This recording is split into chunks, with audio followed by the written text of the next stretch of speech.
attend the session on the special lecture of Indian Federalism, the changing scenario, will be delivered by Dr. Devendra Pratap Tiwari.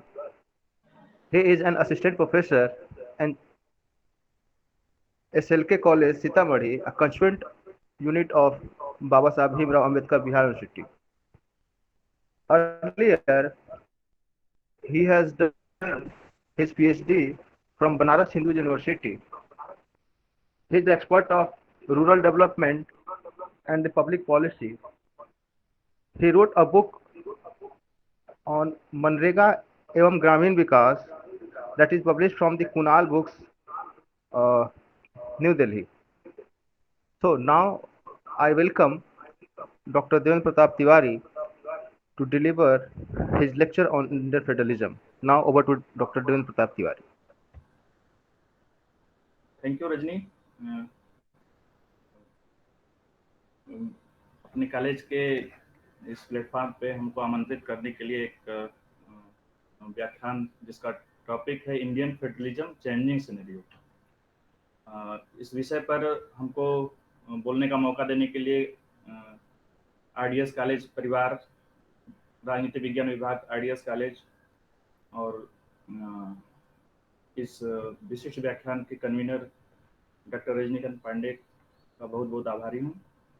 मेरा यह college के platform पे मेरा दूसरा व्याख्यान है। आज से ठीक लगभग 1 साल पहले, उस समय भी लॉकडाउन का ही समय था, जून का ही महीना था, मैंने एक व्याख्यान दिया था इस वो मनरेगा और लॉकडाउन के विषय पर कि कैसे लॉकडाउन के समय में मनरेगा ग्रामीण विकास के लिए एक योगदान साबित होगा।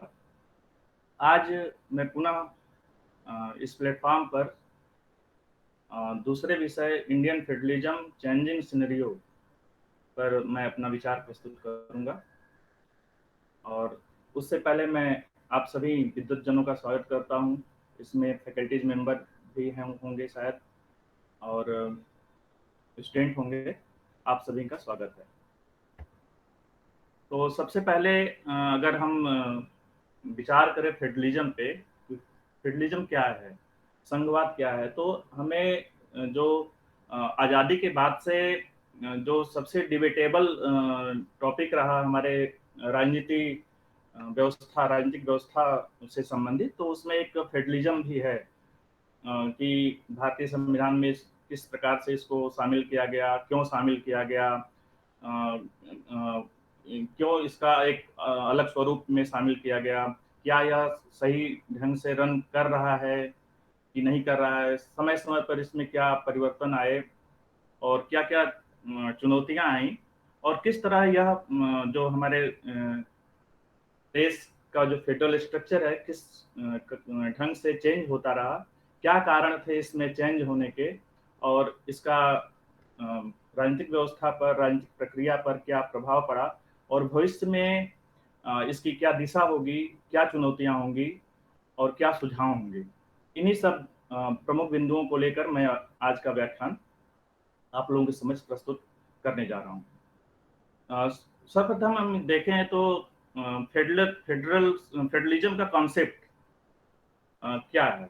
तो सिंपल शब्दों में कहा जाता है कि यह 2 या 2 से अधिक यूनिट्स के बीच आपसी समझौता है, एक ट्रीटी है जिसके तहत कुछ शक्तियों का, पावर्स का शेयर किया जाता है, डिस्ट्रीब्यूशन किया जाता है और उनका एक निश्चित दायरा बना दिया जाता है और वो अपने अपने दायरे में उन शक्तियों का उपभोग करते हैं और एक कॉमन सॉवरेंटी को का उपभोग करते हैं। फेडरलिज्म जो शब्द है ये लैटिन वर्ड से आया है, फोएडस से, जिसका मीन्स होता है ट्रीटी। ट्रीटी या समझौता या संधि। In a federal constitution there is a division of powers between the federal and the state government and both are independent in their own spheres. इस संबंध में एक विद्वान है डेनियल जे इलाजार। डेनियल जे इलाजार ने एक बहुत अच्छी किताब लिखी है एक्सप्लोरिंग फेडरलिज्म। इसमें इन्होंने 2 बातें कही हैं। कि फेडरल सिस्टम में दो चीजें आती हैं, सेल्फ रूल और शेयर्ड रूल। तो ये जो दो प्रकार की सरकारें होती हैं वो सेल्फ रूल मतलब स्वशासित होती हैं, और कुछ मामलों में वो शेयर्ड रूल करती हैं। कुछ विषयों में वो सेल्फ रूल करती हैं और कुछ विषयों में वो शेयर्ड रूल करती हैं। जो हमें आम जो क्लासिकल फेडरल स्ट्रक्चर है, फेडरल सिस्टम है, उसमें हमको ये चीजें देखने में आती हैं। दूसरे जो गार्नर हैं, गार्नर की अगर एक परिभाषा इन्होंने दी है, a system of central and local government combined under common sovereignty both the central and local organisation being supreme within definite sphere. तो उनका एक जो स्फेयर होता है वो डिफिनिट होता है, निश्चित होता है, सुनिश्चित होता है। और वही सेंट्रल एंड लोकल ऑर्गेनाइजेशन मतलब एक जो होती है वो उच्च सत्ता होती है, सेंट्रल लेवल पे होती है, और लोकल ऑर्गेनाइजेशन जिसे हम स्टेट या यूनिट्स या जो भी कह लें वो होती है। अभी जो ये आता है कि फेडरल सिस्टम या फेडरल कॉन्स्टिट्यूशन की क्या कुछ विशेषताएं हैं, उस संबंध में अगर हम देखें तो एक सीएफ स्ट्रांग हैं, सीएफ स्ट्रांग ने की किताब है मॉडर्न पॉलिटिकल कॉन्स्टिट्यूशंस। इन्होंने स्पष्ट 4 बेसिक फीचर्स बताए हैं फेडरल सिस्टम के, और संभवतः यही जो है फेडरल गवर्नमेंट और federal system, federal politics, federal constitution का एक बेसिक आधार है। उन्होंने पहला जो महत्वपूर्ण बात कहा कहा कि there should be 2 types of government. 2 तरह की सरकारें होनी चाहिए, होनी जरूरी है इसमें फेडरल कॉन्स्टिट्यूशन में, फेडरल सिस्टम में। एक सेंट्रल लेवल पे होना चाहिए और एक लोकल लेवल पे होना चाहिए। लोकल लेवल का मतलब यहाँ हम पंचायती राज या स्थानीय सरकार से न लें, मतलब 2 यूनिट्स की को लें, दो स्तर से लें, 2 लेवल से, एक सेंट्रल लेवल और एक स्थानीय लेवल, जिसमें राज्य को शामिल किया जाता है, राज्य या प्रोविंस को लिया जाता है। तो उन्होंने कहा कि there should be 2 types of government, central and local level. तो जब 2 लेवल पे सरकारें होंगी तो उसमें उन्होंने दूसरी बात कही कि there should be a separation of powers between them. उनके बीच शक्तियों का बंटवारा भी होना चाहिए। और ये बंटवारा कैसे होगा, इसके लिए उन्होंने तीसरी बात कही कि एक रिजिड एंड रिटेन कॉन्स्टिट्यूशन होना चाहिए, एक लिखित संविधान होना चाहिए जिसमें सारा चीज वर्णित हो कि कैसे किस किस किन कौन शक्तियों का उपयोग कौन करेगा, किनका कितना स्फेयर होगा, ये निश्चित होना चाहिए। और जब ये नेचुरल है कि जब इस तरह का बंटवारा होगा, इस तरह का सेपरेशन ऑफ पावर होगा, तो कभी न कभी विवाद होंगे उनके बीच की, कौन उनके उनके कार्य क्षेत्र में हस्तक्षेप कर रहा है, उनके संप्रभुता के क्षेत्र में हस्तक्षेप कर रहा है।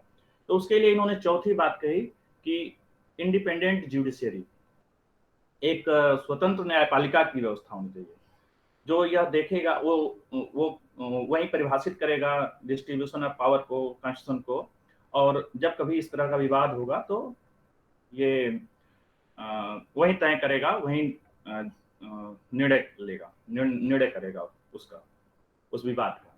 तो ये 4 बातें जो सीएफ स्ट्रांग ने कही है, ये आज भी हम देखें तो जब भी हम पढ़ते पढ़ाते हैं या कहीं पे बात होती है, तो ये फेडरल स्ट्रक्चर, फेडरल सिस्टम का ये बेसिक 4 एलिमेंट्स हैं।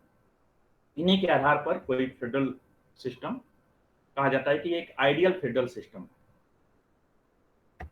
तो और हम देखें तो एक फेडरेशन और कन्फेडरेशन, 2 टर्म आते हैं, फेडरेशन और कन्फेडरेशन। इसमें अब मैं स्पष्ट कर देना चाहता हूँ आप लोगों के बीच की कुछ अंतर है, मूलभूत अंतर है, आप लोग देखे होंगे, इसको सुने होंगे कि लेकिन मैं यहाँ उसका जिक्र करना चाहूंगा।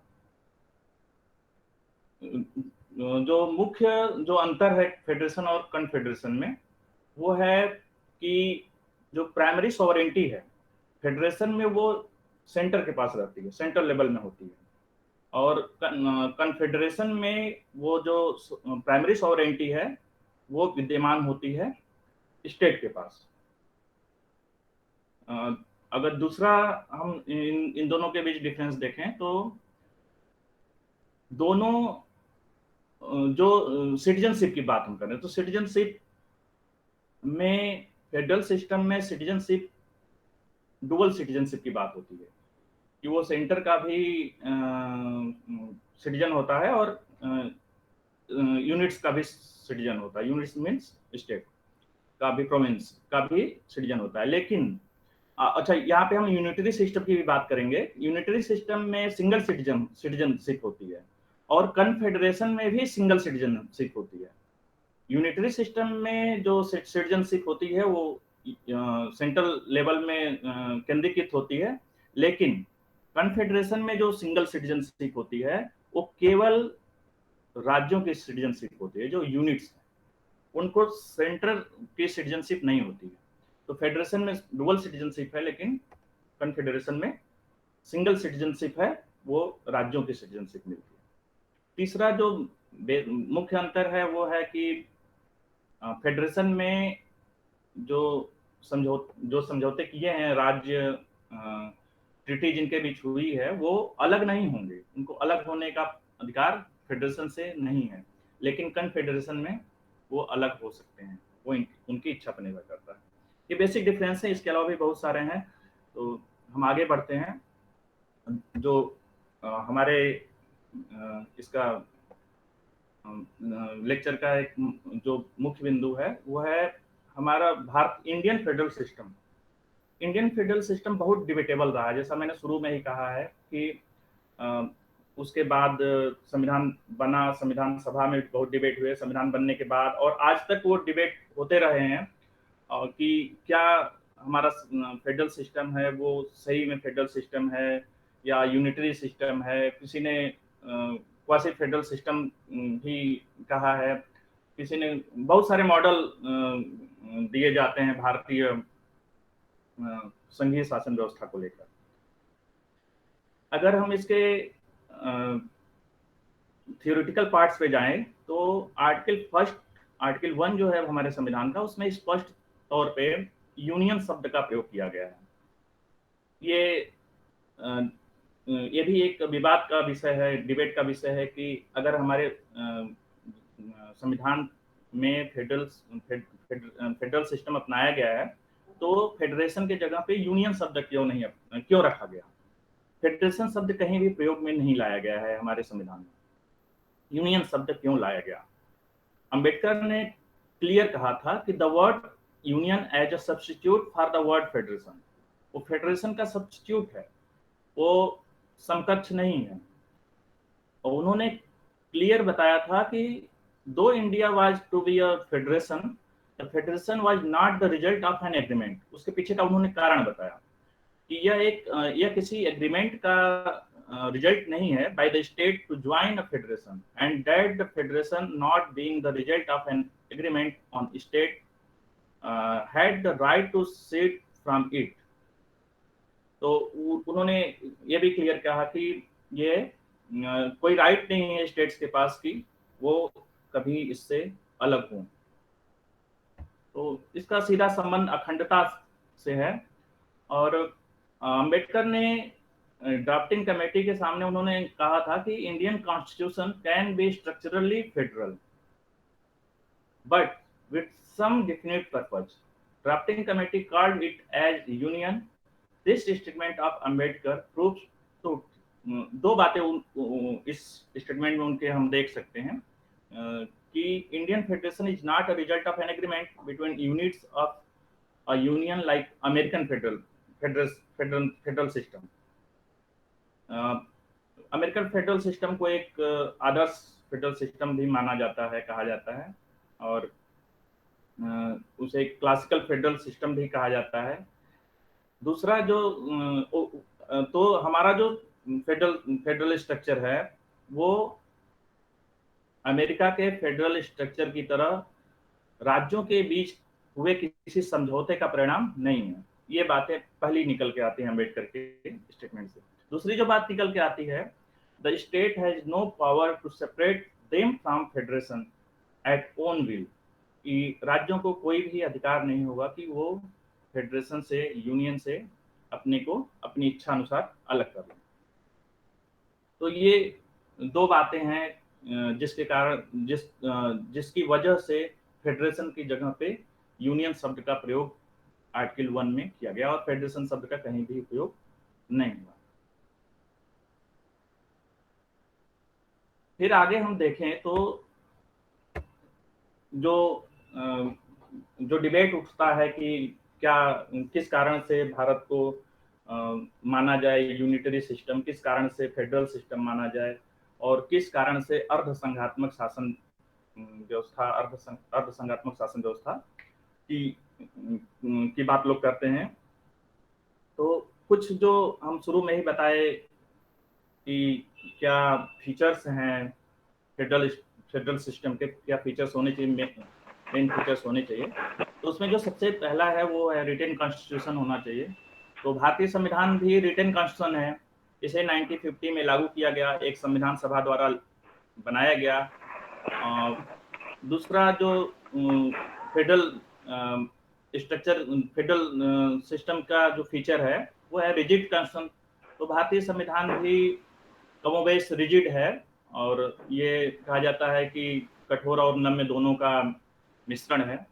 सुप्रीमेसी ऑफ कॉन्स्टिट्यूशन है हमारे देश में, संविधान की सर्वोच्चता, और डिस्ट्रीब्यूशन ऑफ पावर किया गया है हमारे संविधान में, शक्तियों का बंटवारा।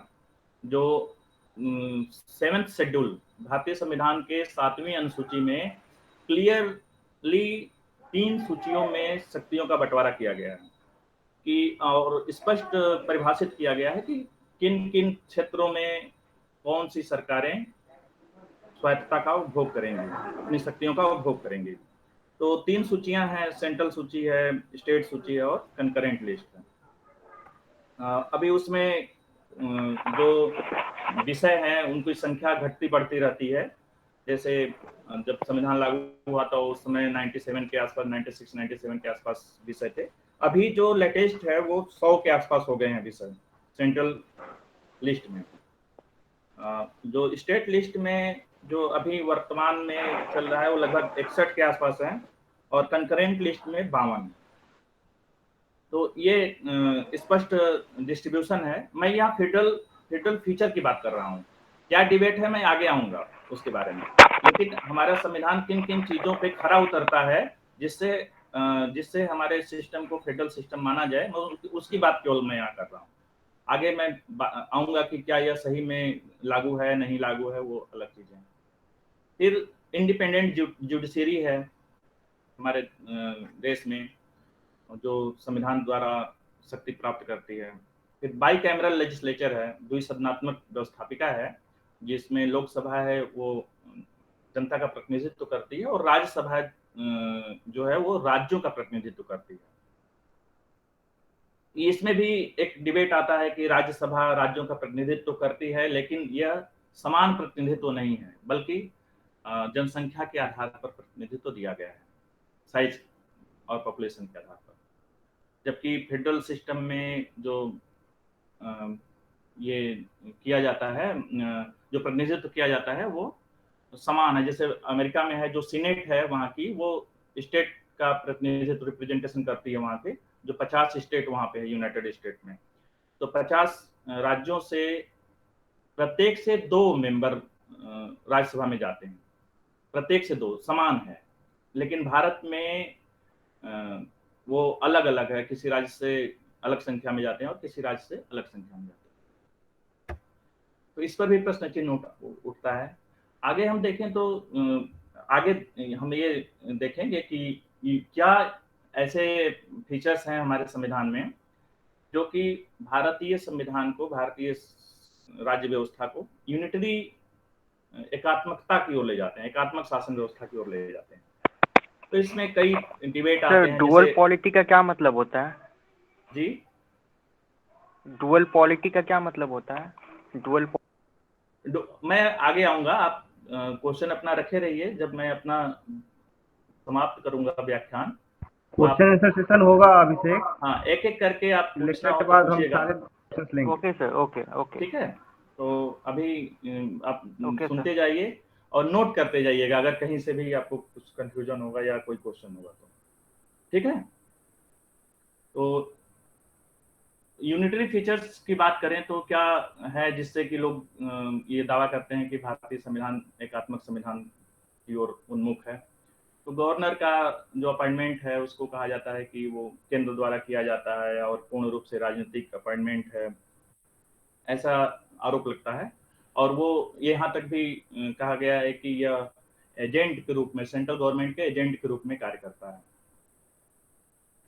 सरकारिया कमीशन का रिकमेंडेशन भी इसमें आया, जब जो सेंट्रल सरकारिया कमीशन आप लोग जानते होंगे कि वो सेंट्रल स्टेट रिलेशन को लेकर गठित थी, और इसने रिकमेंडेशन दिया था इन जब ऐसे आरोप लगाए गए राज्यपाल के ऊपर, तो राज्यपाल की भूमिका के ऊपर, तो उन्होंने कहा कि 2-3 रिकमेंडेशन इस पे दिए थे कि राज्यपाल अराजनीतिक होना चाहिए, राज्यपाल का जो व्यक्ति है राज्यपाल के पद के लिए।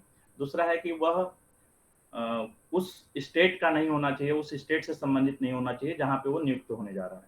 और अ, एक और उन्होंने कहा था कि निश्चित कार्यकाल होना चाहिए, ऐसा। जो दूसरा जो फीचर्स है वो पार्लियामेंट, जो नेशनल इंटरेस्ट में पार्लियामेंट के पास जो शक्ति है कि नेशनल इंटरेस्ट में वो कोई भी लॉ बना सकती है और राज्य सरकारें उसको लागू करेंगी।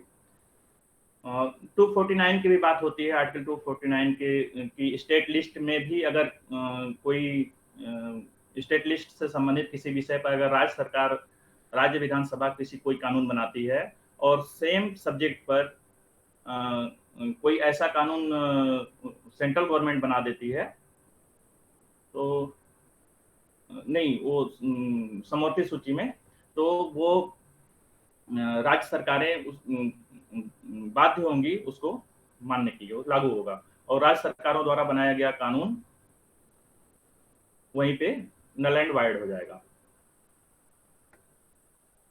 Parliaments power to form a new state, ये भी एक है कि पार्लियामेंट के पास ऐसी शक्तियां हैं कि वो नए राज्य का निर्माण कर सकती है, पुनर्गठन कर सकती है, ये बाउंड्रीज को बदल सकती है, नाम में परिवर्तन कर सकती है। जैसा अभी जम्मू कश्मीर के ताज़ा मामला है, जिसमें वहाँ के जो रिप्रेजेंटेटिव हैं वो लगातार विरोध कर रहे हैं कि ये थोपा जा रहा है, हमसे कंसेंट नहीं लिया गया, जम्मू कश्मीर की विधायिका जो वहाँ की व्यवस्थापिका है उससे कंसेंट नहीं लिया गया, वहाँ से उसको निगलेक्ट कर दिया गया था। तो और ये पूरी तरह से थोपा जा रहा है। ऐसा कल भी एक मीटिंग हुई थी प्रधानमंत्री और वहाँ के रिप्रेजेंटेटिव के बीच। तो ये लगातार फिर है इमरजेंसी जो प्रोविजंस है, जो 3 तरह के इमरजेंसी प्रोविजंस हैं हमारे संविधान में, नेशनल इमरजेंसी, स्टेट इमरजेंसी और फाइनेंशियल इमरजेंसी। तो उस समय भी लगभग जो सरकार का स्वरूप, सत्ता का स्वरूप होता है वो केंद्रीकृत हो जाता है। आर्टिकल 352 है, वो तो वार, युद्ध और आंतरिक अशांति, सशस्त्र विद्रोह, इस सब कोई कारण होता है। स्टेट इमरजेंसी जो है आर्टिकल 356 राज्यों में राजनीतिक अस्थिरता के कारण होता है और संवैधानिक मशीनरी के फेल्योर के कारण होता है राज्यों में। जो सबसे विवादित रहा है यह कि वो कहा जाता है कि ये कौन डिसाइड करेगा कि राजनीतिक अस्थिरता है, वो सेंट्रल गवर्नमेंट करती है, ऐसा मतलब लोग आरोप लगाते रहते रहे हैं। फाइनेंशियल इमरजेंसी अभी कभी लगी नहीं है, 360 में है इसका उल्लेख, और जब ये इमरजेंसी सेंट्रल गवर्नमेंट लगा देती है तो जो फाइनेंशियल पावर हो जाता है वो कंप्लीटली सेंट्रल गवर्नमेंट के पास चला जाता है। सिंगल सिटीजनशिप की बात है, जैसा हम पहले भी बताए कि डुअल सिटीजनशिप एक बेसिक फीचर है जिसमें फेडरल सिस्टम जहाँ भी है वहाँ पे सेंट्रल या यूनियन और राज्यों दोनों की सिटीजनशिप प्राप्त होती है अलग अलग। लेकिन भारत में ऐसा नहीं है, भारत में लोग भारत के नागरिक हैं, किसी राज्य के नागरिक नहीं, ऐसा सर्टिफिकेट उनको प्राप्त नहीं होता है। फिर यूनिफाइड जुडिशियल सिस्टम है, एकीकृत न्याय प्रणाली है। जैसे हम निचले लेवल की अदालत के खिलाफ हाई कोर्ट में जाते हैं, हाई कोर्ट के खिलाफ हम अपील करते हैं, सुप्रीम कोर्ट तक जाते हैं। यहाँ तक कि हाई कोर्ट में जजों के नियुक्ति और ट्रांसफर में भी सुप्रीम कोर्ट की भूमिका होती है, और इस कारण से इसे यूनिफाइड जुडिशियल सिस्टम भी माना जाता है। इसके अलावा कुछ और इश्यूज हम देख सकते हैं, जैसे सिविल सर्विसेज। सिविल सर्विसेज जो यूनियन गवर्नमेंट द्वारा आयोजित किया जाता है, यूपीएससी है उसमें, तो जो आईएएस या आईपीएस आईआरएस जो भी पोस्ट हैं वो चयन किए जाते हैं सेंट्रल गवर्नमेंट के द्वारा, सेंट्रल गवर्नमेंट की एजेंसी के द्वारा, और कार्य कहाँ करते हैं, वो राज्यों में जाके कार्य करते हैं, और वो नियंत्रण में भी रहते हैं प्रत्यक्ष या परोक्ष रूप से सेंट्रल गवर्नमेंट का भी। हम वेस्ट बंगाल का मामला देख सकते हैं, जो कि वहाँ के एक प्रशासनिक अधिकारी थे सीनियर, जो रिटायर होने वाले थे, तो वो उनके खिलाफ अभी एक्शन ले रही है सेंट्रल गवर्नमेंट, आप न्यूज़ में देखे होंगे। तो ऐसा ये आरोप लगाया जाता है कि ये जो फीचर्स कुछ हैं जो भारतीय राजनीतिक व्यवस्था को संघात्मक व्यवस्था से एकात्मक शासन प्रणाली की ओर ले जाते हैं। ये तो रहा कि एकात्मक और संघात्मक के क्या थियोरेटिकल फ्रेमवर्क हैं हमारे संविधान में। इसके अलावा जो हमारा फेडरल स्ट्रक्चर है उसको डिटर्मिनेंट करने के और भी फैक्टर हैं कुछ। जैसे अगर हम देखें तो हिस्टोरिकल बैकग्राउंड हमारे देश का, हमारे प्रदेशों का क्या रहा है, वो भी फेडरल स्ट्रक्चर को डिटरमाइन करता है।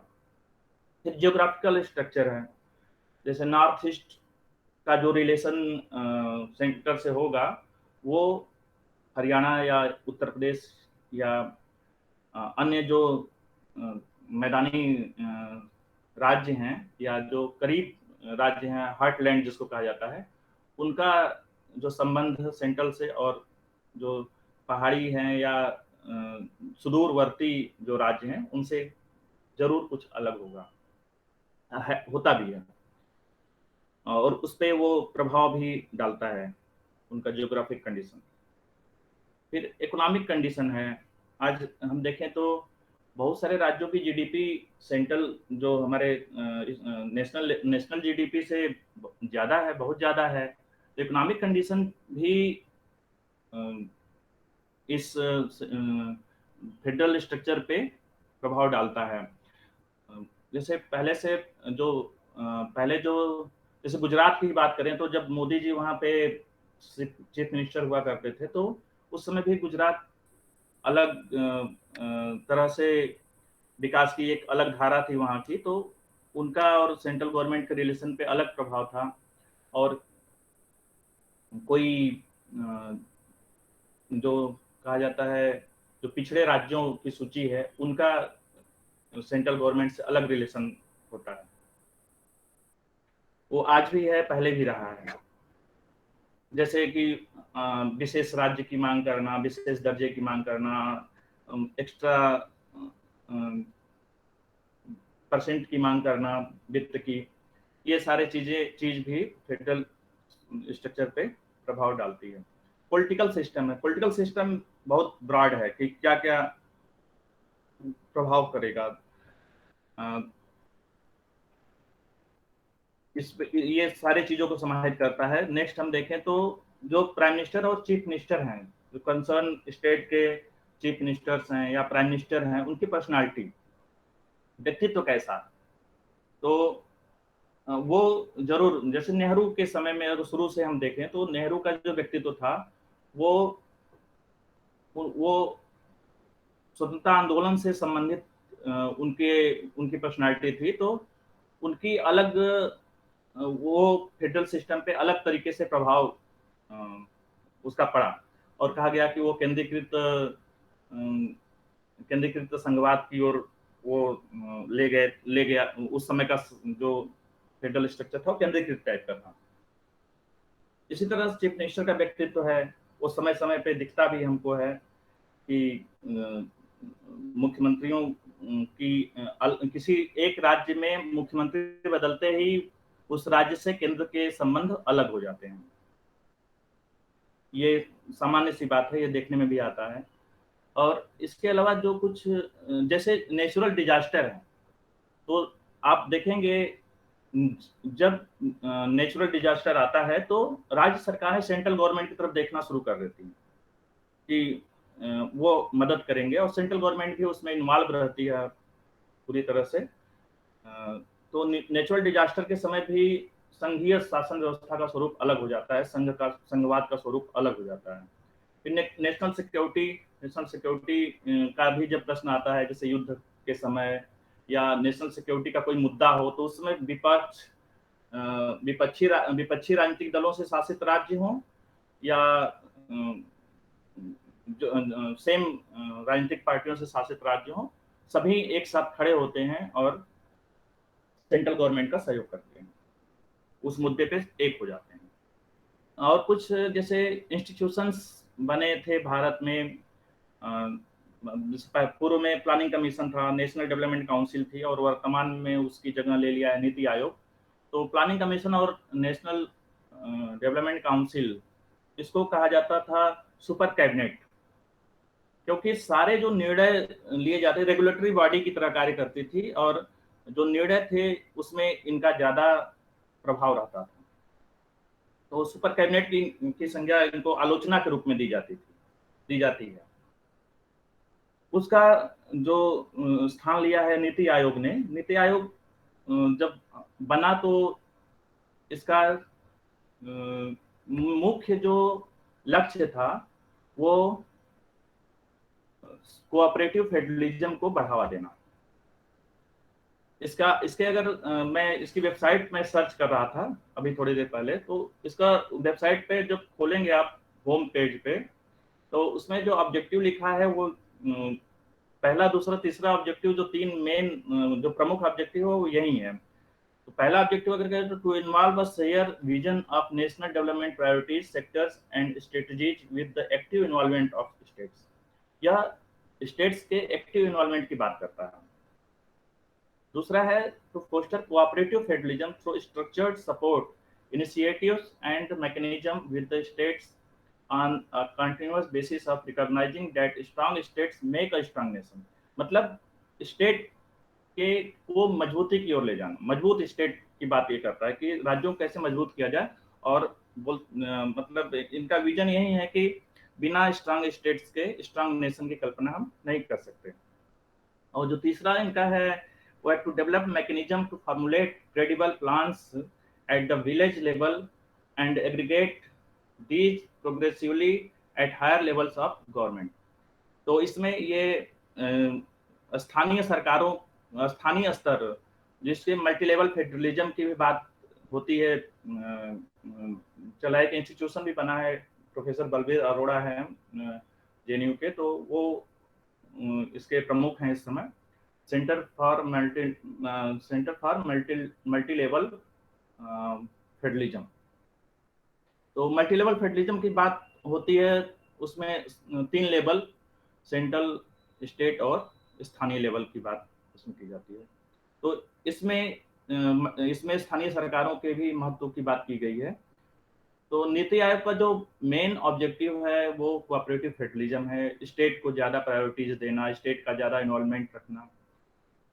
जबकि और यह एक सलाहकारी एडवाइजरी बॉडी की तरह कार्य करती है। यहाँ तक कि केवल ये सेंट्रल गवर्नमेंट के लिए एडवाइजर के रूप में काम नहीं करेगी, बल्कि यह स्टेट्स के भी प्लान करने में अपनी भूमिका निभाएगी एडवाइजर के रूप में। और इसके अलावा अगर हम देखें आगे, तो कुछ कुछ और भी जो वर्तमान में परिदृश्य हैं या पहले रहे हैं, क्या क्या चेंज आएंगे, आते हैं, किस कारण से आते हैं, उसे हम देख सकते हैं। जैसे क्या कौन सा फैक्टर है जो प्रभावित करता है, किया है फेडरल सिस्टम को।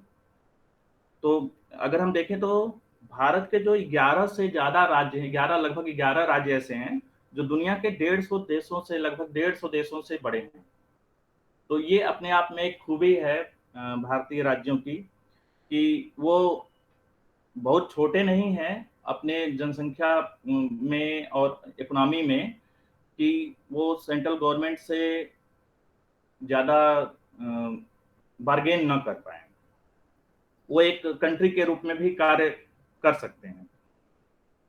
और अभी जो एक ट्रेंड आया है तो वो है, पहले जो वित्त आयोग, जो केंद्रीय वित्त आयोग है, वो हम लोग जानते हैं कि केंद्र और राज्यों के बीच करों से प्राप्त आय का बंटवारा करता है। तो पहले वो 30% था, अभी जो राज्यों का हिस्सा है वो 42% हो गया है। तो ये हम देख रहे हैं कि एक नया चीज आया है कि जिसमें राज्यों को प्राप्त होने वाला हिस्सा बढ़ा है। लगभग 12% की बढ़ोतरी अचानक से हो जाना, ये अहम विषय है। फिर कई जो पॉलिसी है जैसे प्रशासन को लेके, सुशासन को लेके, तो वो हम देखते हैं कि जो सेंट्रल गवर्नमेंट में बाद में आती है, बल्कि राज्यों में पहले ही लागू, कई राज्य उसको पहले ही लागू कर दिए होते हैं। जैसे एक जो योजना चल रही है नरेगा, 2005 में एक्ट लाया गया था। तो नरेगा सेंट्रल में पूरे भारत में सेंट्रल गवर्नमेंट के द्वारा बाद में लागू की गई, बाद में एक्ट लाया गया। इससे पहले महाराष्ट्र में महानरेगा करके एक योजना चलाई जा रही थी, और कई राज्यों ने ई गवर्नेंस पहले लागू कर दिया था सेंट्रल गवर्नमेंट से के इनिशिएटिव से पहले ही। एसपीडीएस सिस्टम है, वो भी कई राज्यों का अनोखा है वो।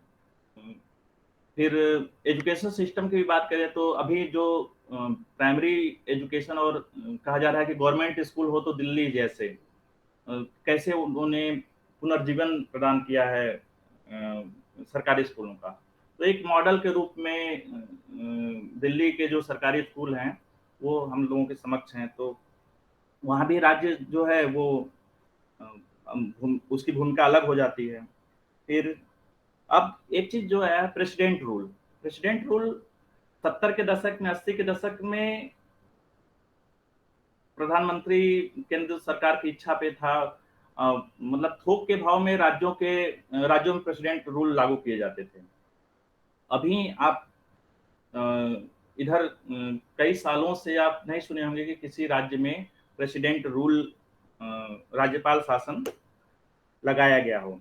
एक दो जगह थोड़ी चांस एक बना था कि वहां पे हो सकता है, लेकिन सुप्रीम कोर्ट की दखल हो गई, जिस कारण से वहां पे निर्वाचित सरकार फिर से स्थापित हुई।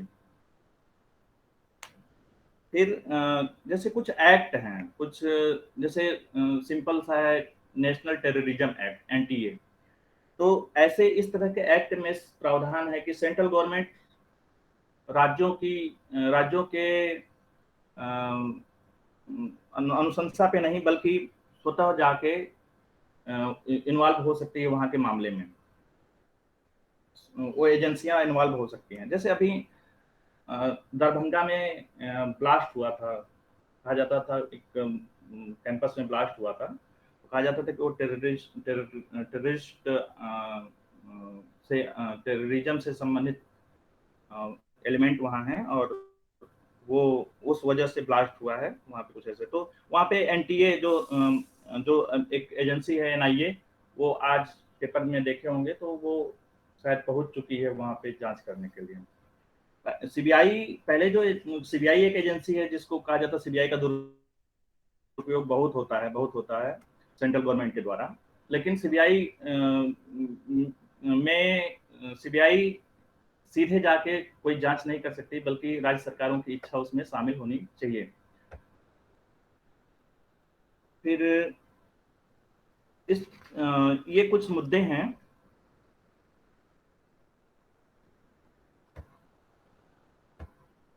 और कुछ और भी डिबेट्स हम ला सकते हैं, हम उस पर अध्ययन कर सकते हैं, सोच सकते हैं। जैसे एक तो मल्टी लेवल फेडरलिज्म की हम बात किए, और अभी जो कुछ सरकारों द्वारा कुछ अपना अलग तरीके से पेश आना, अलग तरीके से व्यवहार करना। जैसे डिजास्टर, अभी जो एक तूफान आया था, चक्रवाती तूफान, जिसमें उड़ीसा और वेस्ट बंगाल सबसे ज्यादा प्रभावित राज्य रहे, तो वहां पे प्रधानमंत्री का दौरा हुआ था। आप लोग देखे होंगे कि सेम दिन, सेम कारण, डिजास्टर, चक्रवाती तूफान, सेम माहौल, परिस्थितियां, और अलग अलग व्यवहार। आप देखे होंगे कि उड़ीसा के सरकार और वेस्ट बंगाल की सरकार के दो एकदम अपोजिट व्यवहार दिखे। तो ये किस तरफ ले जाएगा हमारे फेडरल स्ट्रक्चर को, ये भी सोचने वाली बात है। हमको तो नहीं लग रहा है कि भारतीय संविधान निर्माता जब एक अनोखे फेडरल सिस्टम की बात भारतीय संविधान में, भारतीय राजनीतिक व्यवस्था के लिए किए होंगे, तो इस तरह का व्यवहार कभी उनके दिमाग में आया हो कि ऐसा भी हो सकता है उनके बीच। अब लास्ट में हम कंक्लूड करते हुए हम यही कहेंगे कि जो हमारे देश में जो एक मॉडल अपनाया गया है, वो अलग अलग समय में अलग अलग स्वरूप में उद्घाटित होता है।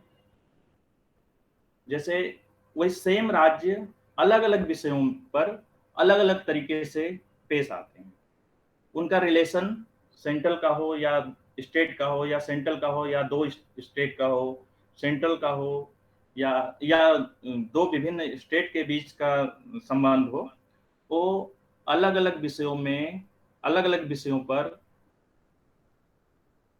अलग अलग प्रस्तुत होता है। कभी कभी कोऑपरेटिव फेडरलिज्म का स्वरूप सामने आता है, कभी कभी यूनिटरी फेडरलिज्म का स्वरूप आता है, कभी कभी बार्गेनिंग फेडरलिज्म का, फेडरल सिस्टम का स्वरूप सामने आता है। तो हम ये कहना कि एक निश्चित दायरे में बांध देना हमारे फेडरल सिस्टम, हमारी जो राजनीतिक व्यवस्था है, हमारा जो संविधान है, एक निश्चित दायरे में बांध देना कि ये यूनिटरी मॉडल है, ये फेडरल मॉडल है या क्वासी फेडरल मॉडल है, तो ये हमारे व्यवस्था से मेल नहीं खाता है। और इसके साथ मैं अपने वक्तव्य को विराम देता हूं, और आप सभी का धन्यवाद। मैं अगर कुछ बहुत बहुत प्रश्न धन्यवाद हो, भैया। कुछ सुझाव हो तो मैं निश्चित तौर से लूंगा। और मैं इसमें मैं देख रहा हूं कि प्रोफेसर विकास उपाध्याय सर जुड़े हुए हैं। प्रणाम सर जी। मेरा वीडियो नहीं खुल रहा है, मेरे लैपटॉप में कुछ प्रॉब्लम है, इसलिए मैं आपके सामने नहीं आ पा रहा हूं, और लग रहा है फिर कुछ दिक्कत हो गई है, इसलिए फिर होगा। तो मैं अपने वक्तव्य को विराम देता हूं, और मैं चाहूंगा कि कोई सुझाव हो या प्रश्न हो तो करें। बहुत बहुत धन्यवाद डॉक्टर देवेंद्र प्रताप तिवारी सर। आपने बहुत ही व्यवहारिक दृष्टिकोण से संघीय ढांचे को और संघीय व्यवस्था को, उसके अलग अलग प्रारूप को बताया। सबसे पहले मैं स्वागत कर रहा हूं प्रोफेसर विकास उपाध्याय सर का। सर राजनीति विज्ञान में बिल्कुल वैसे ही हैं जैसे व्यवहारवाद में चार्ल्स ई मेरियम थे, भीष्म पितामह। तो उपाध्याय सर हमारे भीष्म पितामह हैं राजनीति विज्ञान के डिपार्टमेंट में। तो अभी तो हम यह फ्लोर ओपन करते हैं ताकि जो सवाल हैं, जो कमेंट्स हैं, वो लिए जाएं।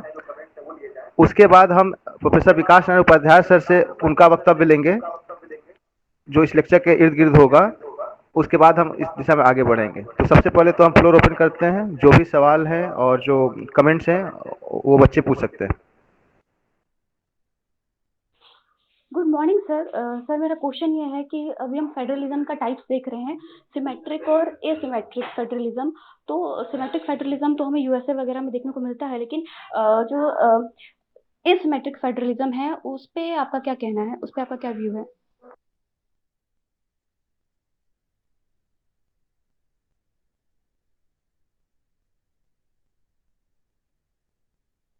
जी, और कोई हो तो एक बार बोल दीजिए एक ही साथ, तो मैं बोलता रहूंगा। सर आपने जैसा कि बताया नीति आयोग स्टेट गवर्नमेंट्स को ज़्यादा प्रेफरेंसेस देती है, तो फेडरलिज्म का ये फीचर ही है कि स्टेट और सेंट्रल गवर्नमेंट को लगभग दोनों में संतुलन बना रहे। लेकिन हम देखते हैं कि आपने जैसे बताया नीति आयोग में कि स्टेट गवर्नमेंट को ज़्यादा प्रेफरेंसेस दी गई। तो सर ये फेडरलिज्म का फीचर्स कैसे हुआ? यहाँ तो हम एक को ज़्यादा प्रेफरेंसेस दे रहे हैं और दूसरे को कम। क्या फिर से थोड़ा एक बार दोहरा लीजिए, मेरा आवाज कट गया था। क्या क्वेश्चन है अभी आपका? नीति आयोग से संबंधित क्या क्वेश्चन था?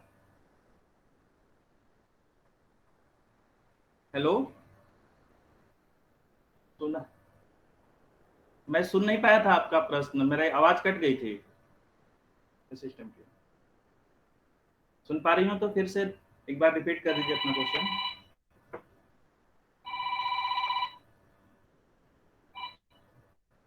अच्छा लग रहा है, चलिए नीति आयोग से संबंधित मैं एक बार और।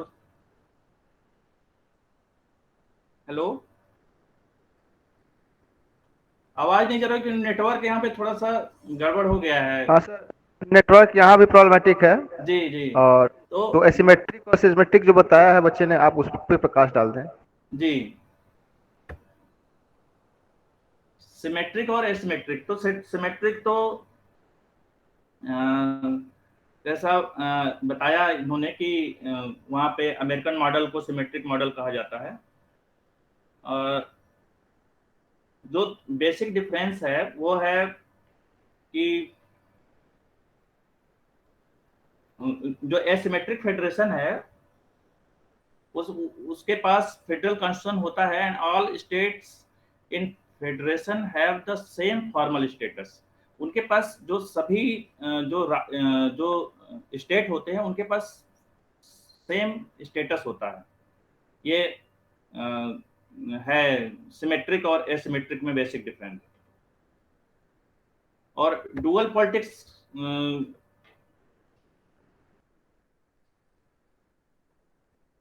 डुअल पॉलिटिक्स की बात जो कर रहे थे, डुअल पॉलिटिक्स की बात जो कर रहे थे,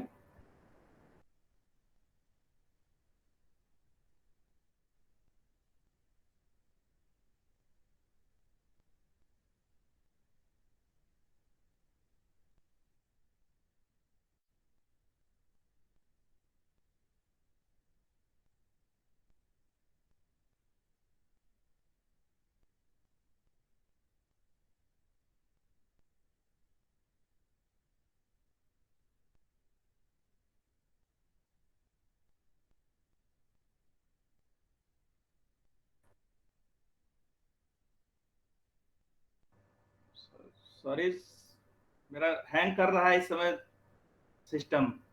मैं कोशिश कर रहा हूं अभी।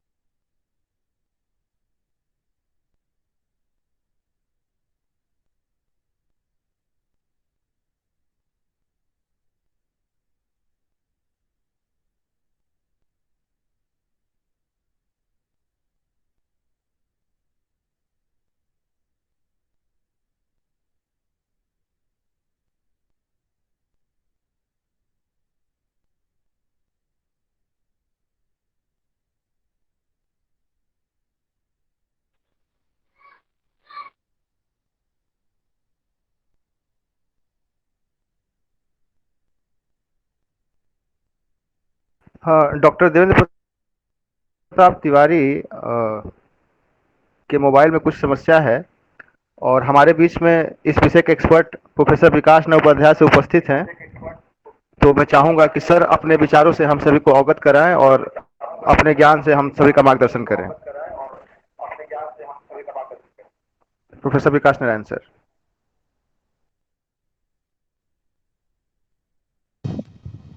हेलो, आवाज जा रही है मेरी?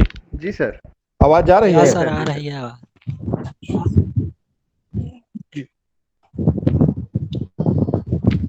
सबसे पहले तो आज के जो मुख्य वक्ता डॉक्टर देवेंद्र जी थे, उनको बहुत बहुत धन्यवाद। और साथ ही रजनीकांत पांडे जी को, जो हमारे छोटे भाई हैं, और सारे जो आज जुड़े हुए हमारे विद्यार्थी हम लोगों के साथ हैं, उनको बहुत बहुत आशीर्वाद। ये विषय बड़ा ही जबरदस्त विषय रहा है राजनीति विज्ञान के विद्यार्थियों के लिए, और राजनीति विज्ञान के विद्यार्थियों के लिए ही नहीं केवल, बल्कि कानून के जानकारों के लिए भी यह विषय बड़ा ही रोचक रहा है और बहुत वाद विवाद का विषय रहा है। ये फेडरलिज्म, जिसको कि हिंदी में हम लोग संघवाद कहते हैं, और संघवाद के ढांचे पर, जो संघवाद का ढांचा है, इस पर सारे संविधान में, माने अर्थात हम लोगों के संविधान में और विश्व के प्रमुख संविधान जो अमेरिका का संविधान है, इस अमेरिका के संविधान में इस पर चर्चा किया गया है और बहुत सारे विद्वानों ने इस पर बात रखी है। लेकिन आज का जो संघवाद का विषय है, और इस पर जो देवेंद्र तिवारी जी ने जो अपनी बात रखी है, उसमें बहुत सारी बातों का जिक्र उन्होंने किया है।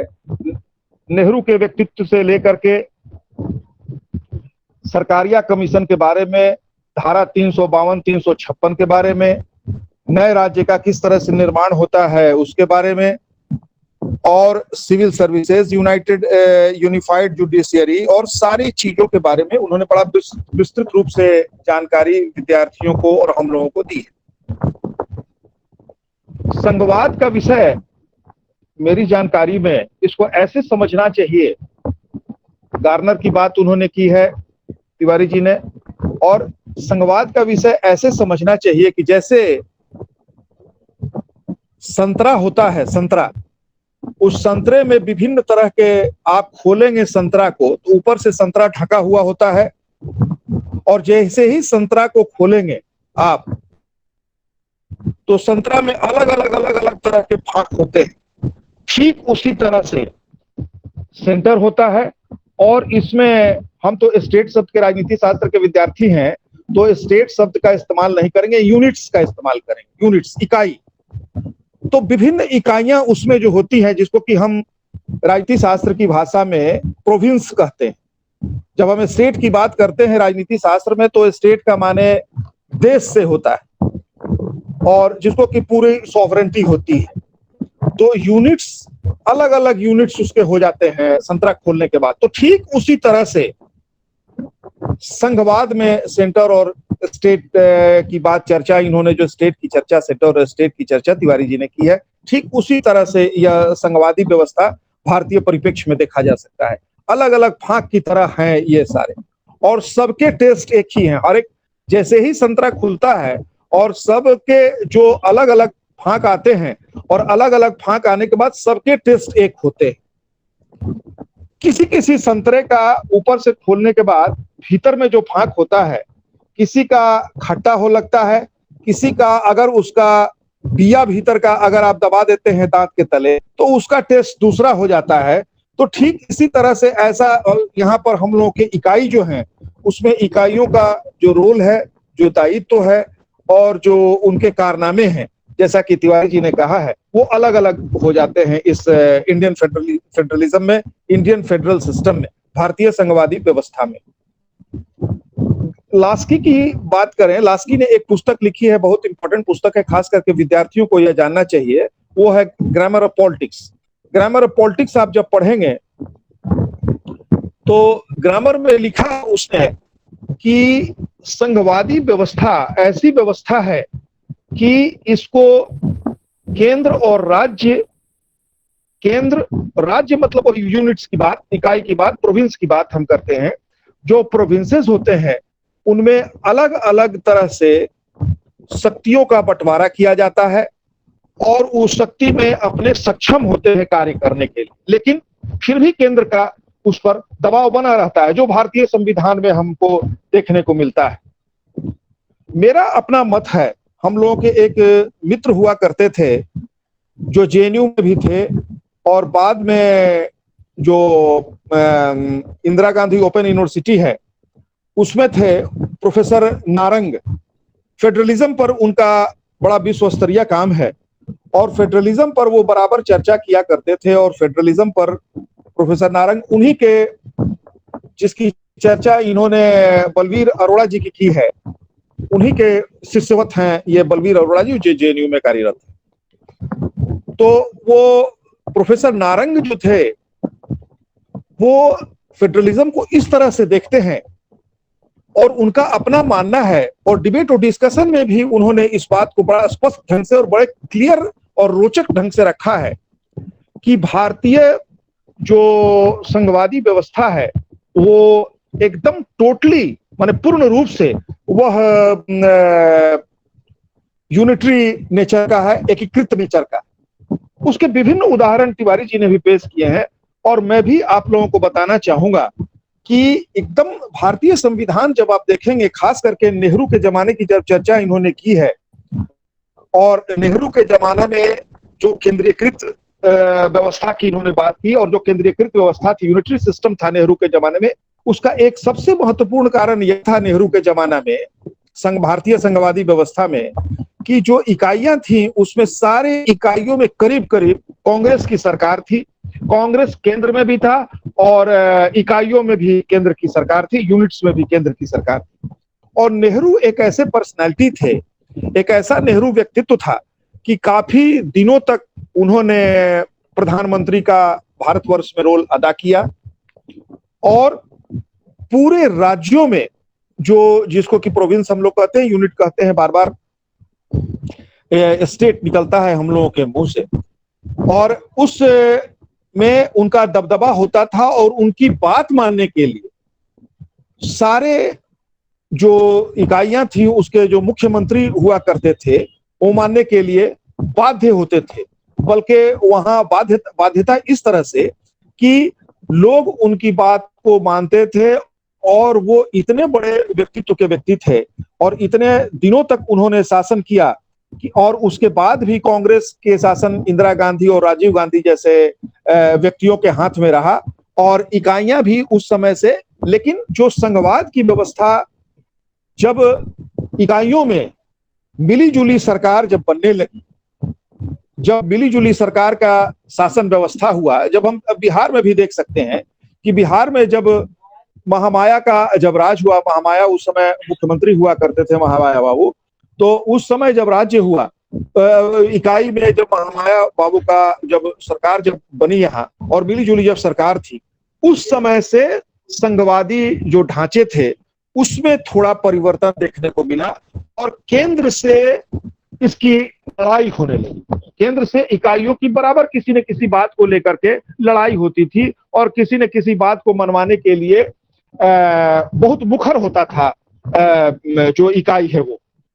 और मुखर होने के साथ साथ होता था क्या कि जब दोनों में जब लड़ाइयां होती थी, मैं लड़ाई शब्द का इसलिए इस्तेमाल करता हूं कि कभी कभी आप जब देखेंगे तो वही जब इन्होंने राष्ट्रपति शासन की बात की है तिवारी जी ने, तो राष्ट्रपति शासन उसी स्थिति में लग जाता था। उनके मनोनुकूल मुख्यमंत्री नहीं होते थे और मनोनुकूल मुख्यमंत्री को बदलने के लिए ही वहां पर राष्ट्रपति शासन लगाया जाता था और राष्ट्रपति शासन अर्थात गवर्नर जो उस इकाई का होता था, इकाई में होता था, वह सारी शक्ति उसमें निहित हो जाती थी और सारी शक्ति निहित होने के साथ केंद्र की सारी शक्ति, और केंद्र जैसा डायरेक्शन देता था, केंद्र जिस तरह की बात करता था और उसी तरह का वह जो यहाँ प्रतिनिधि, जो राष्ट्रपति का जो प्रतिनिधि और केंद्र का जो प्रतिनिधि इकाइयों में जो होता है, प्रोविंस में जो होता है, वह राज्यपाल होता है और वह राज्यपाल अपनी भूमिका बड़ा स्पष्ट रूप से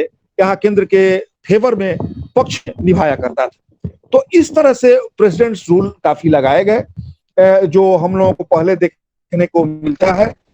इधर जब केंद्र में जो सत्ता परिवर्तन हुई तब संघवाद में कुछ परिवर्तन देखने को मिलते हैं, और फिर भी जो मोदी सरकार है, स्पष्ट रूप से इसको कहना होगा कि मोदी सरकार है, उसके समय में राष्ट्रपति शासन नहीं लगाए गए।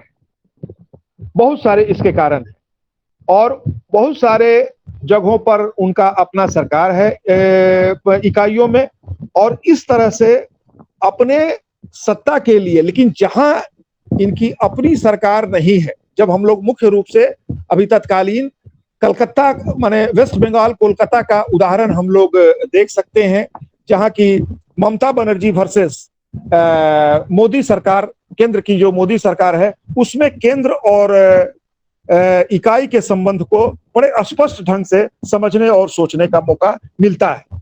चाहे और भी दूसरे जगह जो इकाई है उसमें जो सरकारें हैं, जिसमें कि स्पष्ट रूप से कहा गया है अपने भारतीय संविधान में कि केंद्र को कुछ शक्तियां होंगी और उसके साथ ही जो इकाई है उसके बीच में शक्तियों का विभाजन होगा, और इसके साथ कुछ ऐसे लिस्ट होंगे जिसको कि कॉन्करेंस लिस्ट, सीमावर्ती शक्तियां कहते हैं। तो सीमावर्ती कॉन्करेंट लिस्ट ऐसे होंगे, उसमें दोनों को मिलकर के काम करने का अधिकार प्राप्त होगा। तो अभी जो हम लोग देखते हैं, कभी कभी तो ऐसा लगता है इस संघवादी ढांचा को देखने के बाद कि लगता है कि ऐसा ना कि कहीं कोलैप्स ऑफ द सिस्टम हो जाए, कि सिस्टम जो चल रहा है, जो ये पॉलिटी चल रही है, वो कहीं ऐसा ना हो कि कोलैप्स कर जाए। और कोलैप्स कर जाएगा तो जैसा कि इन्होंने बड़े स्पष्ट ढंग से तिवारी जी ने कहा कि 11 इकाइयां ऐसी हैं भारतवर्ष में जो विश्व के 150 जो देश हैं, 150 क्या 160 के आसपास, जो खास करके यूरोपियन कंट्रीज जो हैं, उसमें ऐसे देश हैं जो इसमें बहुत बड़े पैमाने पर ये जो इकाई है भारतवर्ष में उससे बड़े हैं, आबादी के क्षेत्र में भी और पैसे रुपए के भी क्षेत्र में। तो ऐसा ना हो, ऐसा डर लगता है कभी कभी कि केंद्र में और इसकी केंद्र में भी अलग सरकार रही और इकाइयों में अलग जो सरकार रही, तो दोनों के बीच में ऐसा ना हो कि कहीं केंद्र और राज्य के बीच में कोई इस तरह का झंझट ठन जाए जिसमें प्रधानमंत्री मीटिंग करे और उसमें मुख्यमंत्री न जाए और साफ कह दे कि मैं दूसरे जगह जा रही हूं। तो ये एक तरह से प्रधानमंत्री ऐसे पर्सनैलिटी की, व्यक्तित्व की, ये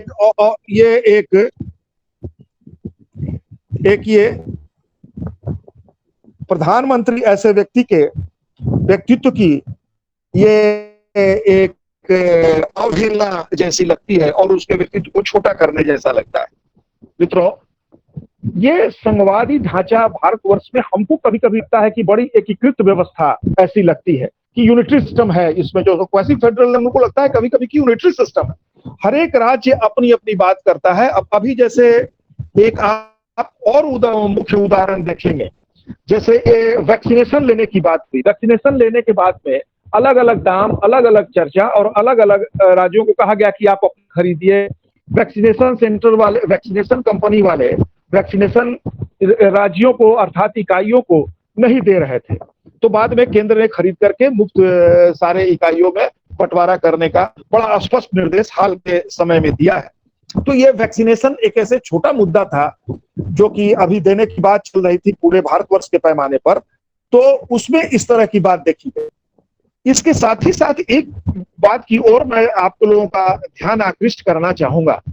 ग्लोबलाइजेशन के बाद जो वैश्वीकरण अभी आया 1990 के बाद, इसमें संघवाद की बहुत सारी बातों में, इसके ढांचा में बहुत सारा परिवर्तन हुआ। यूएसएसआर को हम देखेंगे, union of Soviet socialist Republic को देखेंगे, तो वो भी सारे मिल करके एक ढांचा बना हुआ था, एक संतरे की तरह बना हुआ था। लेकिन कैसे वो ढह गया, कैसे वो सिस्टम कोलैप्स कर गया, कैसे इस सिस्टम को समाप्त कर दिया गया गोरबाचोव के द्वारा, और कैसे उसकी इकाइयां जो थी, जो उसके सिस्टम में union of Soviet socialist Republic के इकाइयां जो थी और किस तरह से ध्वस्त हो गई और उसका विश्व पर कितना बड़ा असर पड़ा, खास करके इस ग्लोबलाइजेशन का एक दौर आया और उस ग्लोबलाइजेशन के दौर में किस तरह से वो इकाइयां ढह गई और सारे उसमें जो 36 स्टेट थे, जुटे हुए प्रोविंस थे, वो सारे बिखर गए और सारे सॉवरेन हो गए, सारे सॉवरेन स्टेट हो गए। तो कभी कभी ऐसा डर लगता है भारतीय संघवाद के बाद,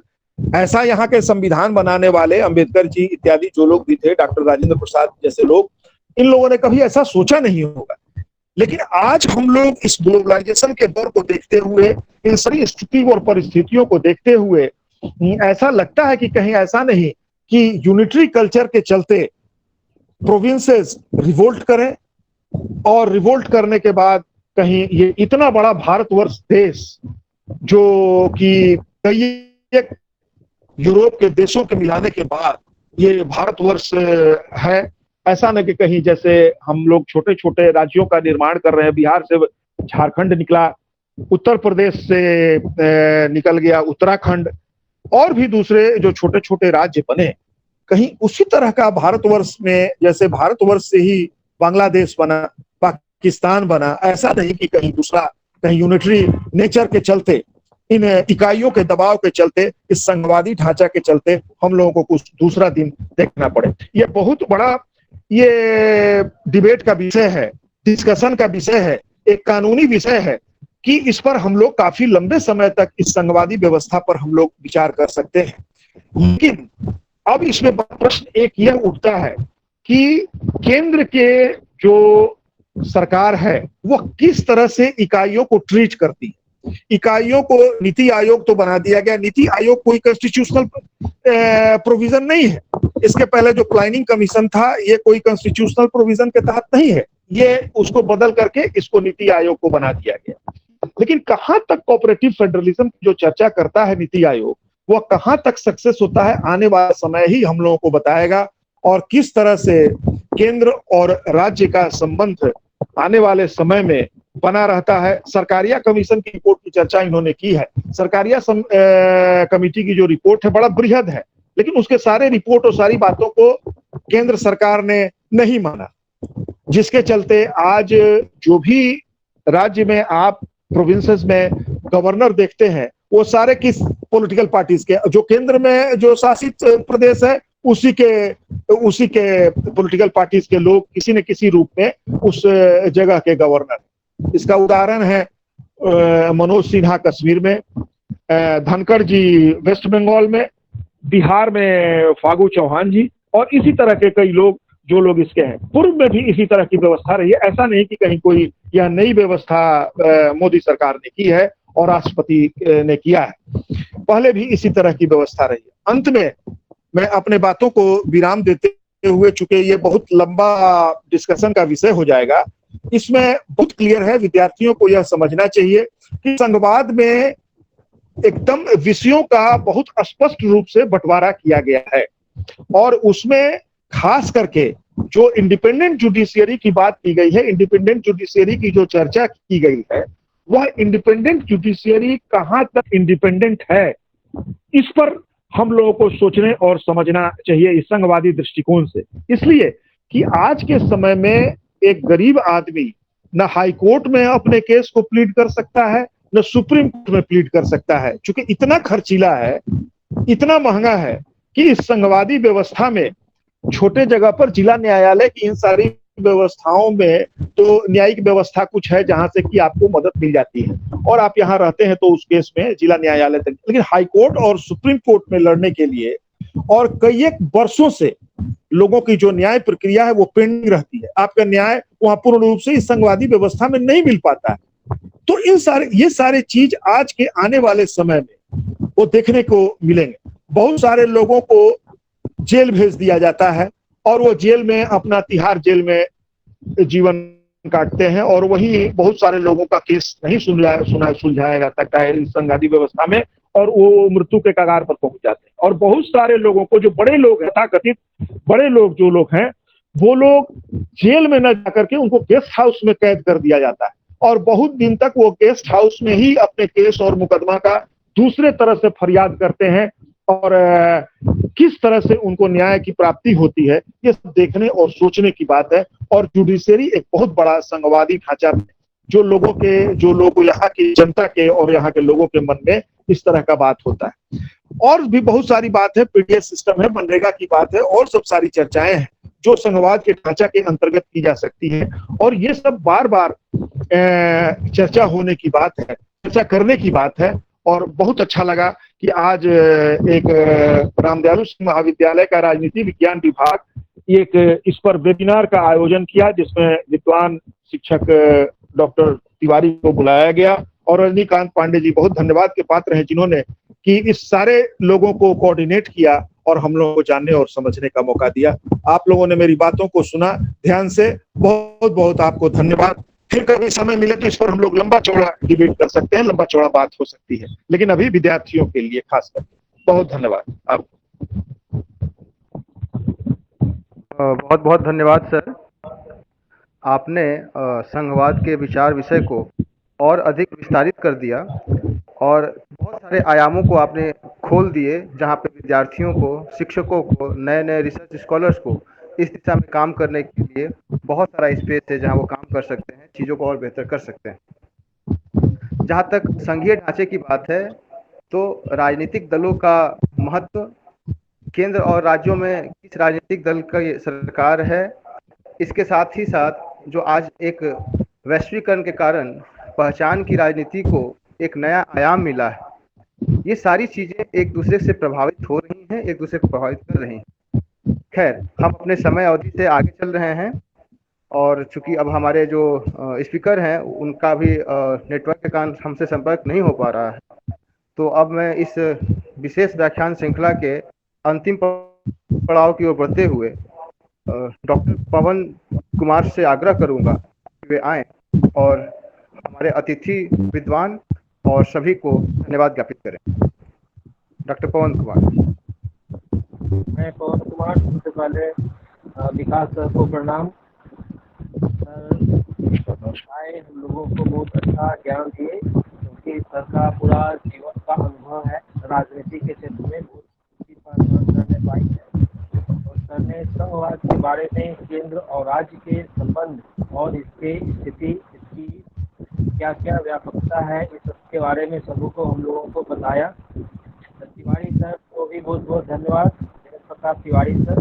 तो अभी नहीं जुड़ पाए टेक्निकल फॉल्ट के कारण, लेकिन सर ने भी संघवाद को सब से शुरू करके उसमें सारे व्याख्यान, अध्ययन, भारत और अमेरिका के बीच के संघवादी स्थिति के बारे में बताया। उन्होंने भारत की स्वतंत्रता से लेकर के नेहरू के व्यक्तित्व, संविधान के बारे में सोची, सातवीं करते हुए संघवाद को बहुत ही अच्छे तरीके से समझाने का प्रयास किया। इसके लिए तिवारी सर का भी बहुत बहुत धन्यवाद, और जो भी स्टूडेंट जुड़े हैं उनको भी बहुत बहुत धन्यवाद कि सभी आए, इस सेमिनार में पार्टिसिपेट किए, संयमता बरतते हुए इतना समय दे करके सब सारी चीज़ों को सुने, क्वेश्चन किए और चीज़ों को समझने की कोशिश किए। रजनीकांत सर को भी बहुत बहुत धन्यवाद, उन्होंने इतना अच्छा से कोऑर्डिनेट किया, हर वीक सेमिनार को ऑर्गेनाइज कर देते हैं।